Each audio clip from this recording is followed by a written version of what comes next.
সবাইকে ঈদের শুভেচ্ছা, ঈদ মোবারক। দর্শক, ঈদের এই আনন্দের মধ্যেও গুজব কিন্তু থেমে নেই। গুজব বা অপতথ্য বা তথ্যের বিকৃতি এটা কিন্তু গোটা দেশকে অস্থিতিশীল করে ফেলতে পারে, মানুষে মানুষে তৈরি করতে পারে বিভেদ। সেই বিভেদ তো কখনোই কাম্য নয়, তাই প্রতিটি অপতথ্যের বিপরীতে সঠিক তথ্য নিয়ে হাজির হতে হয় এবং সেই কাজটি করতে এসেছি। আপনাদের সঙ্গে আছে আমি রাকিব হাসান। আমন্ত্রণ জানাচ্ছি রিউমার চেক নিয়ে ৭১-এর নিয়মিত আয়োজন ফেক নিউজ স্ক্যানারে। দর্শক, চরম আক্রমণাত্মক ভাষার চর্চা চলছে এখন সামাজিক যোগাযোগ মাধ্যমে। নিজের ব্যক্তিগত মত প্রকাশের জন্য যারা ফেসবুক কিংবা এক্সের মতন প্ল্যাটফর্মগুলোতে পোস্ট দিচ্ছেন, কমেন্ট সেকশনে গিয়ে দেখা যাচ্ছে নোংরা বাক্যবাণে বিদ্ধ হতে হচ্ছে তাদের। যারা এ সমস্ত বাজে কমেন্ট করছেন তাদের প্রোফাইলে গিয়ে দেখা যাচ্ছে হয় প্রোফাইলটা লক অথবা ফেক অ্যাকাউন্ট। মূলত এ সমস্ত আইডি থেকেই ছড়ানো হচ্ছে গুজব। এই যেমন গতকাল ঈদের নামাজ আদায় করছিলেন সরকারি উপদেষ্টা আসিফ মাহমুদ। নামাজে তার কাতারে দাঁড়ানো দৃশ্যের ছবি সামাজিক যোগাযোগ মাধ্যমে ছড়িয়ে দিয়ে রীতিমতো করা হয়েছে ট্রল আর সাইবার বুলিং। শেষে ফ্যাক্ট চেকিং প্রতিষ্ঠান রিউমার স্ক্যানার সত্যিটা বের করে আনে। জানা যায় উপদেষ্টা আসিফ শুরুতে অন্যান্য মুসল্লিদের সাথে প্রথম কাতারেই ছিলেন, ইমামের আহ্বানে এবং পরবর্তীতে অন্যদের পরামর্শে এসে দাঁড়ান। ওদিকে একাধিক ফেসবুক ফাঁকা এবং ভুয়া অ্যাকাউন্ট থেকে ধর্মোপদেষ্টার নামে ঈদ মিছিল নিয়ে মিথ্যা মন্তব্য ছড়িয়েছে ফেসবুকে। পরে ফ্যাক্ট চেক করে সত্যটি তুলে ধরা হলো বটে, কিন্তু ততক্ষণে সাইবার বুলিংয়ের শিকার হতে হয়েছে ওনাকেও। আর ঈদের দিন একটি ট্রেন দুর্ঘটনার ছবি ভাইরাল করে রীতিমতো আতঙ্ক ছড়িয়ে দেওয়া হয়েছিল। কয়েক ঘন্টা পরে যেটা ফ্যাক্ট চেক করে জানা গেল ছবিটি 2 বছর আগে। শুধু তাই না, সম্প্রতি উপদেষ্টা ডক্টর আসিফ নজরুল নাকি আওয়ামী লীগের প্রশংসা করেছেন এমন দাবিতে একটা ভিডিও প্রচার হয়েছে। ফ্যাক্ট চেক করে জানা গেল আসিফ নজরুল এমন কোনো কথাই বলেননি, কৃত্রিম অডিও সংযুক্ত করে এটা ছড়িয়ে দেওয়া হয়েছে। কিন্তু এই সত্য উঠে আসার আগে কমেন্ট সেকশনে ফেক আইডি থেকে অশালীন ভাষায় তাকে আক্রমণ করা হয়। এভাবেই মহামারীর মতন সাইবার বুলিং এখন দাপিয়ে বেড়াচ্ছে ফেসবুক জুড়ে।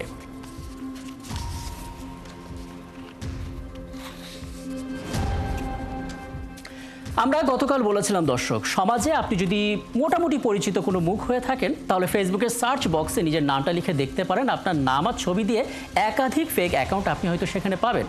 এরপর আপনি যদি নিজের মত প্রকাশের জন্য ফেসবুক কিংবা এক্স প্ল্যাটফর্মে কিছু পোস্ট দেন, দেখবেন সেখানেও ভয়ানক ভাষায় আক্রমণ করছেন অনেকে, যাদের বেশিরভাগকে আপনি হয়তো চেনেন না।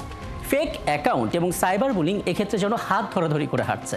আমরা আলাপে যেতে চাই, আমাদের সঙ্গে আছেন ডাক ও টেলিযোগাযোগ বিভাগের অতিরিক্ত সচিব এবং একই সাথে বর্তমানে বাংলাদেশ স্যাটেলাইট কোম্পানি লিমিটেডের ব্যবস্থাপনা পরিচালকের দায়িত্বে যিনি আছেন মোহাম্মদ জহুরুল ইসলাম, এবং আছেন জনপ্রিয় নির্মাতা মাবরুর রশিদ বান্না। আপনাদের দুজনকে স্বাগত জানাচ্ছি এবং কৃতজ্ঞতা জানাচ্ছি, ঈদের শুভেচ্ছা জানাচ্ছি, ঈদ মোবারক আপনাদেরকে। এবং জনাব জহুরুল ইসলাম, আপনার কাছে আসবো, তার আগে আমরা নির্মাতা মাবরুর রশিদ বান্নার কিছু অভিজ্ঞতা শোনার চেষ্টা করি, তাহলে আলাপটা করতে সুবিধা হবে। মাবরুর রশিদ বান্না, আমি মনে করতে পারি যে সামাজিক যোগাযোগ মাধ্যমে কিছুদিন আগে আপনি হয়রানির শিকার হয়ে গণমাধ্যমে শিরোনাম হয়েছিলেন, এবং আজকে আপনার সঙ্গে যুক্ত হওয়ার আগেও আমরা একজন অভিনেত্রী শবনম ফারিয়ার সঙ্গে কথা বলছিলাম। তিনি ফেসবুকে পোস্ট দিয়েছেন, জানিয়েছেন যে তার ছবি থেকে তার মুখটাকে আলাদা করে অন্য একজনের সঙ্গে জুড়িয়ে দিয়ে তাকেও হয়রানি করা হচ্ছে। শুরুতে আপনার এবং আপনার ইন্ডাস্ট্রির কলিগ যারা আছেন তাদের কিছু অভিজ্ঞতা শুনবো, সংক্ষেপে যতটুকু পারা যায়, তারপর আমরা আলাপে যাব।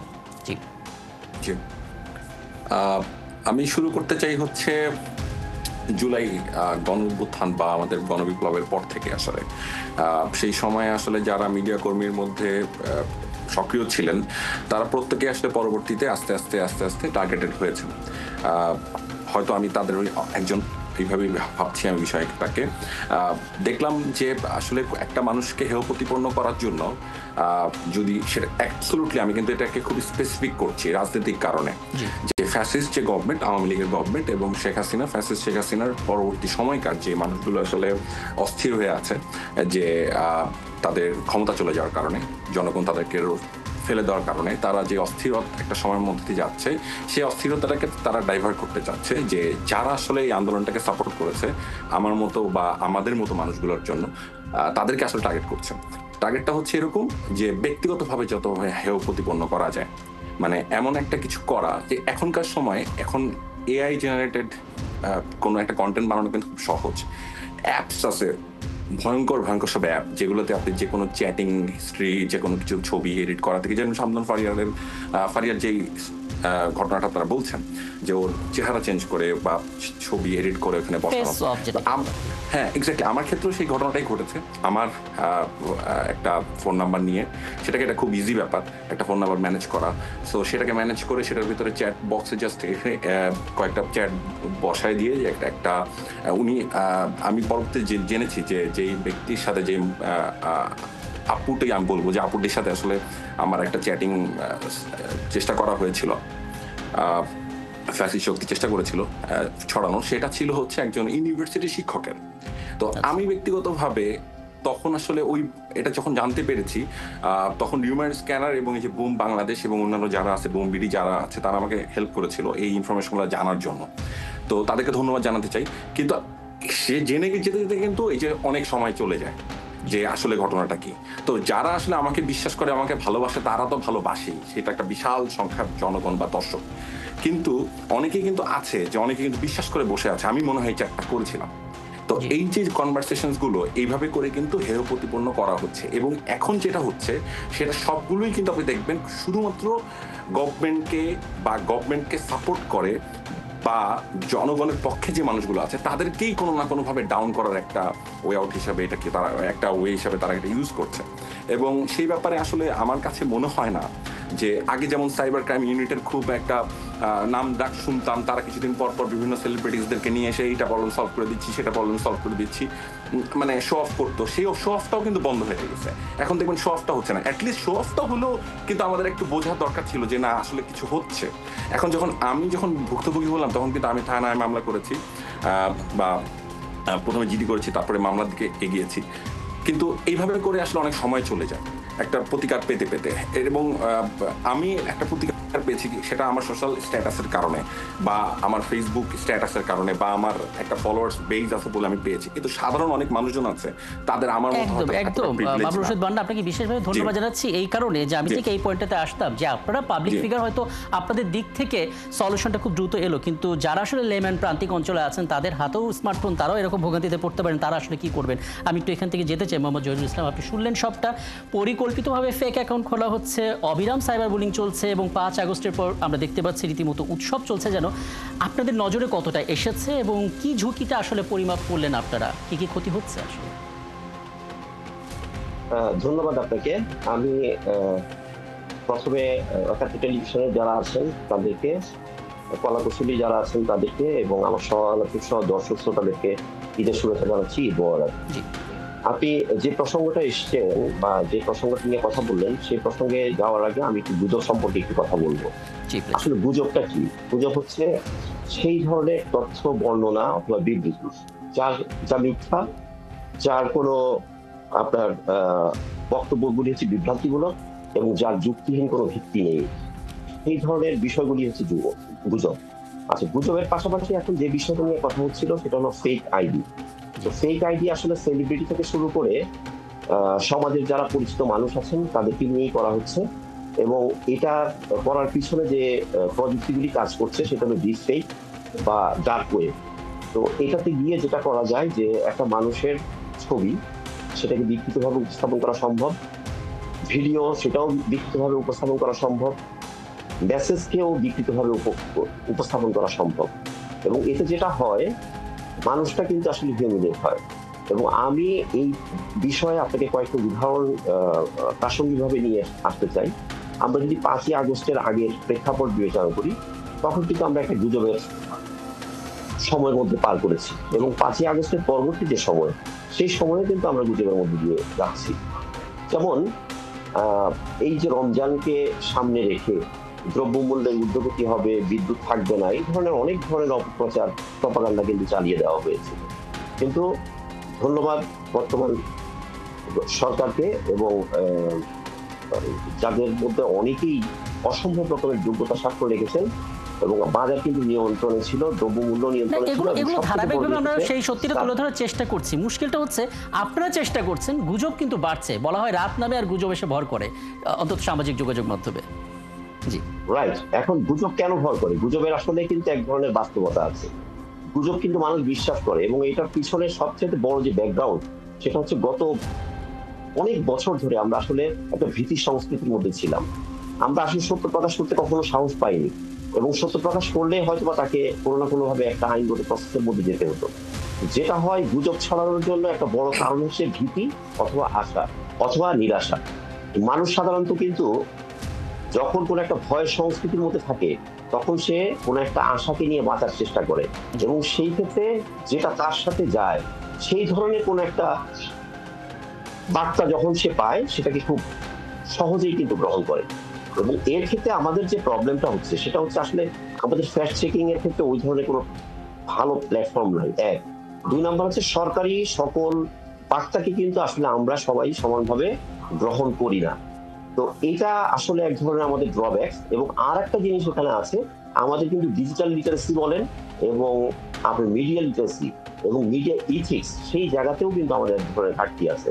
অর্থাৎ আমরা যখন কোনো একটা সংবাদ পাচ্ছি সেটাকে কিন্তু আমরা চেক না করেই গ্রহণ করছি। শুধু তাই না, সেটা কিন্তু আমরা আবার মানুষের মধ্যে ছড়িয়ে দিচ্ছি। এবং এইখানেই কিন্তু যে জিনিসটা হচ্ছে সেটা হলো মিস ইনফরমেশন, ডিসইনফরমেশন এবং ম্যাল ইনফরমেশন, যেটাকে আমি এককভাবে যদি বলি সেটা হচ্ছে আপনার এটাকে বলা হয় ইনফরমেশন ডিসঅর্ডার। তো এই জিনিসগুলো আপনি হচ্ছে আসলে খুব চমৎকার করে জিনিসটা ব্যাখ্যা করছেন জনাব জহিরুল ইসলাম। একটা বিষয় একটু যদি এর সাথে যুক্ত করে দেন, ধরেন নির্মাতা বাবর রশিদ বান্না যেই জিনিসটা সাফার করছেন তার মতো যারা সাফার করলেন তারা দিন শেষে আইন শৃঙ্খলা বাহিনীর কাছে যাচ্ছে, এবং আপনার মনে হয় কিনা কোথাও না কোথাও দৃষ্টান্তমূলক শাস্তির অভাবে জিনিসটা বাড়ছে? রাইট, আপনি খুব যথার্থ বলেছেন। এবং এই প্রসঙ্গে আমি আমার নিজের একটা অভিজ্ঞতা আপনাদের সাথে শেয়ার করতে চাই। সেটা হচ্ছে ঈদের আগের দিন আমার কাছে একটা ফোন আসলো, এসে আমাকে বলল যে আপনার জন্য আমার একজন সিনিয়র কর্মকর্তা ঈদের একটা সম্মানী রেখেছেন, আমি জানি কিনা। তো আমি বললাম যে না, আমি তো এই ধরনের কোনো খবর পাইনি। বললো 7 দিন আগে আপনাকে এটা জানানো হয়েছিল, আপনি জানেন না? আমি বললাম যে না, আমি জানি না। বললো যে অসুবিধা নেই, আপনাকে এখনই তাৎক্ষণিকভাবে আমরা দিব, আপনার ব্যাংক অ্যাকাউন্ট সম্পর্কে আমরা একটু জানতে চাই। তো খুব সিলেক্টিভ, আমার আসলে 3টা বা 4টা ব্যাংকের সাথে আমার অ্যাকাউন্ট মেনটেন হয়, তার মধ্যে একটা ব্যাংকের ব্যাপারে সে আমাকে জানতে চাই। আমি তাৎক্ষণিকভাবে যেটা করলাম, আমার ব্যাংকের যিনি ওখানে ঊর্ধ্বতন কর্তৃপক্ষ আছেন, কর্মকর্তা আছেন, তার সাথে যোগাযোগ করলাম। পাশাপাশি আমার তার টোনটাতেই মনে হলো যে এখানে কোনো একটা ঝামেলা হচ্ছে। আমি যেই স্যারের হোয়াটসঅ্যাপটাকে হ্যাকিং করে এই মেসেজটা দেওয়া হচ্ছিল, আমি স্যারকে ফোন করলাম। স্যার আমাকে তাৎক্ষণিকভাবে বললেন যে না, তুমি সহ আরো 5-7 জন আমাকে ফোন করেছে, তুমি আমাকে তার আইডিটা দাও এবং তুমি এই বিষয়ে একটু ব্যবস্থা নাও। যেহেতু আমি এই সেক্টরে আসলে অনেকদিন থেকে কাজ করছি এবং এখানে অতিরিক্ত শুধু টেলিকম হিসেবে কাজ করছি, এই হোয়াটসঅ্যাপের মাধ্যমে প্রতারণার আসলে অসংখ্য অভিযোগ আমার কাছে আসছে। এবং আমার নিজের অভিজ্ঞতাটাই আসলে আমি এই প্রথমবারের মতো পেলাম। হ্যাঁ, এবং সত্যিই বিস্ময়কর অভিজ্ঞতা, কারণ আপনি সরাসরি প্রজাতন্ত্রের একজন কর্মকর্তা এবং আপনার সাথে যদি এটা হয়ে থাকে তাহলে প্রান্তিক অঞ্চলের মানুষ আসলে কতটা বিপদে আছে। আমি এখান থেকে আলাপটা শুরু করব। বাবর রশিদ বান্না, আপনি একটু যুক্ত করবেন, মানে কি ধরনের সমাধান আপনি প্রত্যাশা করেন? অর্থাৎ এই মুহূর্তে যেহেতু সরকারের পক্ষ থেকে একজন আছেন, তার কাছে আপনি চাইলে আপনার সেই প্রত্যাশা জায়গাটা বলতে পারেন। কোন নিরাপত্তাটা সবার আগে আপনি চান? দেখুন, আমি খুব সাধারণ মানুষের কথাগুলো বলতে চাই। আমার হয়তো সোশ্যাল মিডিয়ায় সেই পরিমাণ প্রেজেন্স আছে বা আমার এক ধরনের পাওয়ার আছে যেটা জনগণ আমাকে দিয়েছে, ভালোবাসাটা দেয়, সেটা থেকে আমি অনেক কিছু প্রতিকার পেয়ে যাচ্ছি ব্যক্তিগতভাবে। কিন্তু আমি অনেক মানুষকে চিনি যারা আগে সত্য কথা বলতো, সঠিক কথা বলতো এবং বোল্ডলি বলতো, সেই মানুষগুলো এখন এইভাবে ভিক্টিমাইজ হওয়ার কারণে তারা কিন্তু কথা বলা কমায় দিচ্ছে। আমার নিজের আশেপাশে কিন্তু এই ধরনের ঘটনা ঘটছে। তো এই ক্ষেত্রে প্রতিকারটা কি হতে পারে? প্রতিকারটা যেটা হতে পারে সেটা হচ্ছে আপনারা যে অ্যাকশনস নিচ্ছেন, আমি যখন অভিযোগ করছি সেটার অ্যাকশন নিচ্ছেন, আপনাদের কাজ হচ্ছে যতটা দ্রুত সম্ভব সে অ্যাকশন নিয়ে সেটা যে প্রতিকার হয়েছে, আসামিকে ধরা গিয়েছে বা যারা করছিল এই যে ক্রিমিনালসগুলো, সেই ক্রিমিনালসগুলোকে আপনারা জনগণের সামনে নিয়ে আসেন খুব দ্রুত। মানুষকে দেখান যে এই মানুষটা এই কাজটা করছে এবং সে কিসের সাথে সম্পৃক্ত, তারা কোথা থেকে করছে। আমি তো জানি বিদেশ থেকে বসে একটা বিশাল অংশ করছে, যেমন একটা বিশাল ফান্ডিং। আপনি জানেন যে পতিত সরকার, শেখ হাসিনা সরকার, এই গণহত্যাকারীর যে সরকার, এই গভর্নমেন্টটা কিন্তু পুরোপুরিভাবে যেটা করেছে সেটা হচ্ছে তাদের বিলিয়ন্স ডলার। তো এদের টাকার অভাব নাই, এরা ভারত থেকে বসে করতেছে। আমি আলাপটা শেষ করি। আমি তাহলে এটা ধরে রাখতে পারি যে আপনি বলতে যাচ্ছেন শাস্তিটাকে দৃশ্যমান করতে হবে যাতে অপরাধীরা ভয় পায় এবং সেখান থেকে সরে আসে। মোহাম্মদ জহিরুল ইসলাম, এবার পুরোটা আপনার কাছে, আপনি শুনলেন এবং আমি নিশ্চিত আপনার নিজের মাথাও কিছু সলিউশন আছে। কোনো আশাবাদ পেতে পারি কিনা যেটা দিয়ে আলাপটা শেষ করব? হ্যাঁ, আমি এই বিষয়ে আপনাদেরকে আশাবাদী করতে চাই, সরকার কিন্তু এই অসম্ভব রকমের তৎপর। প্রধান উপদেষ্টার কার্যালয়ে একজন বিশেষ সহকারী আছেন যিনি উপদেষ্টা পদমর্যাদায় আছেন, জি। উনি সহ স্বরাষ্ট্র মন্ত্রণালয়ের একটা হাই পাওয়ার কমিটি গঠন করা হয়েছে, যারা এই গুজব এবং ধরেন সাইবার বুলিং থেকে শুরু করে অন্যান্য অ্যাক্টিভিটি বন্ধ করার জন্য সাংঘাতিকভাবে তৎপর আছেন। এবং আমাদের ল এনফোর্সিং এজেন্সি থেকে শুরু করে যে যে প্রতিষ্ঠানগুলি এর সাথে সম্পৃক্ত, বিশেষ করে আমি আমার বিটিএসসির কথা বলবো, আমার জটের কথা বলবো, যারা সার্ট এবং সিটিডিআর এর মাধ্যমে এই কাজগুলি বন্ধ করার জন্য চেষ্টা করছেন। এবং এর সাথে এনটিএমসি এবং আপনার সিসিটি আমার পুলিশের যারা বিভিন্ন এসবি, ডিবি, এনএসআই যারা আছেন, তারা সবাই কিন্তু তৎপর আছেন। এখানে অনেকগুলো স্টেক হোল্ডার, আপনি কি নিশ্চয়তা দিতে পারেন যে এই স্টেক হোল্ডারদের মধ্যে সমন্বয়টা ঠিকঠাক থাকবে? রাইট। এখন এই বিষয় নিয়ে আসলে আমাদের গত এই মাসের শুরুতে একটা মিটিং হয়েছিল। সেই মিটিং এ যেটা বলা হচ্ছিল যে আমাদের যতগুলি এজেন্সি আছে তাদেরকে একটা আমব্রেলার নিচে এনে একটা কোঅর্ডিনেটেড ওয়েতে এই জিনিসগুলিকে বন্ধ করার জন্য আমরা কিভাবে কাজ করতে পারি এবং ইফোর্ট দিতে পারি, সেটা খুব বেশি ইফেক্টিভ হবে। এবং আমি আপনাকে একটা জিনিস বলি, এই মিটিং এর ক্ষেত্রে আমাদেরকে যখন পরিসংখ্যান এবং তথ্য উপাত্ত উপস্থাপন করা হচ্ছিল, তখন দেখানো হচ্ছিল যে ফেব্রুয়ারি মাসে ডেইলি স্টারের একটা প্রতিবেদন এসছে, যে প্রতিবেদনে 268টা মিথ্যা গুজব বা নিউজ প্রকাশিত হয়েছে বিভিন্ন মাধ্যমে, সেটা হলো প্রিন্টিং মাধ্যমে। আচ্ছা, তার মধ্যে দেখা যাচ্ছে যে প্রায় 73টি ছিল মিথ্যা, এর মধ্যে 57টি ছিল অসত্য, মানে ডিসইনফরমেশন, এবং 16টি ছিল সরকার, বর্তমান যে তত্ত্বাবধায়ক সরকার আছে তাদের বিরোধী। এবং আপনি বিশ্বাস করতে পারবেন না যে আমাদের জাতীয় এবং আন্তর্জাতিক পর্যায়ের গণমাধ্যম, প্রথম সারির গণমাধ্যম, সেই গণমাধ্যমগুলিতে 9টি এবং 10টিতে আমাদের সম্পর্কে বা আমাদের সরকার সম্পর্কে মানে অপ্রাসঙ্গিক এবং অপতৎপরতা বা অপপ্রচার করা হচ্ছিল। তো যাই হোক, সেই ক্ষেত্রে আসলে সরকার খুবই তৎপর আছে এবং আমাদের যে ডিজিটাল সিকিউরিটি অ্যাক্ট আছে সেটা চেঞ্জ করে এখন সাইবার সিকিউরিটি অ্যাক্ট করা হচ্ছে এবং সেটা আসলে একদম ফাইনাল পর্যায়ে আছে। সেখানে এই বিষয়গুলি অ্যাড্রেস করা হবে ইনশাল্লাহ। এবং পাশাপাশি আরেকটা জিনিস বলছি যে এই যে সোশ্যাল মিডিয়াকে নিয়ন্ত্রণে আনার ক্ষেত্রে আসলে আমাদের এক ধরনের কি বলবো লিমিটেশন আছে। তো এইটাকে এবং আসলে সমস্যাটা এত বড়, আমরা বারবার করে বলি আসলে যে এই ছোট্ট আয়োজনের মধ্যে সেটা সমাধান হবে না, কিন্তু তারপরেও এই আশাবাদটা যেটা আমরা পেলাম যে আপনারা সমন্বিতভাবে কাজ করছেন, আমরা সেই আশাবাদটা রাখতে চাই এবং দেখা যাক সামনের দিনে কি হয়। এবং অনেক ধন্যবাদ আপনাদের দুজনকে আমাকে সময়টা দেওয়ার জন্য। আমাদের সঙ্গে ছিলেন এতক্ষণ বাংলাদেশ স্যাটেলাইট কোম্পানি লিমিটেডের বর্তমানে যিনি ব্যবস্থাপনা পরিচালকের দায়িত্ব পালন করছেন এবং একই সঙ্গে ডাক বিভাগে যিনি অতিরিক্ত সচিব মোহাম্মদ জহিরুল ইসলাম এবং নির্মাতা মাবরুর রশিদ বান্না আমাদের সঙ্গে ছিলেন। এবং ফেক অ্যাকাউন্ট আর সাইবার বুলিং এর সমাধানটা আমরা খোঁজার চেষ্টা করছিলাম। দর্শক, আপনারা আছেন ফ্যাক্ট চেক নিয়ে 71 নিয়মিত আয়োজন ফেক নিউজ স্ক্যানারে। রবি থেকে বৃহস্পতি সপ্তাহে 5 দিন আমরা রিউমার দূর করতে হাজির হব ঠিক একই সময়ে একইভাবে। এবং আপনারাও যুক্ত হতে পারেন। যে কোনো খবর যদি আপনাকে সংশয়ে ফেলে সেটার কি স্ক্রিনশট আমাদেরকে মেল করতে পারেন। মেল আইডি দেখতে পাচ্ছেন fns.71tv@gmail.com এই ঠিকানা, অথবা ফেসবুকে যোগাযোগ করতে পারেন www.facebook/fakenewsscanner এখানে। আমরা সেই তথ্যের ফ্যাক্ট চেক করে আপনাদের জানাবো।